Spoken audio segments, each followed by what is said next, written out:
Kasong graft laban sa mga dating opisyal ng DOE na may kaugnayan sa mahigit 31 billion pesos malampaya deal isinampa na sa Office of the Ombudsman. Detalye ng balitang yan mula kay Radyo Manchil Emprido. RMN Live Report!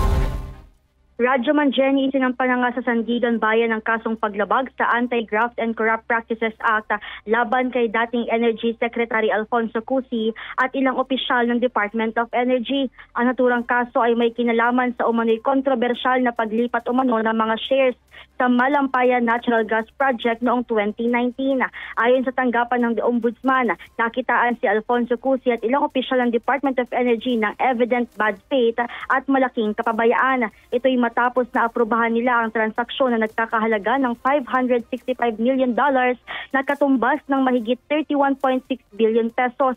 Nagbigay kasi ito ng kontrol sa 90% ng Malampaya sa Aldena Corporation na pinamumunuan ng negosyanteng si Dennis Uy. May mga sapat umano na batayan para sampahan ng kaso ang mga naturang opisyal ng ahensya.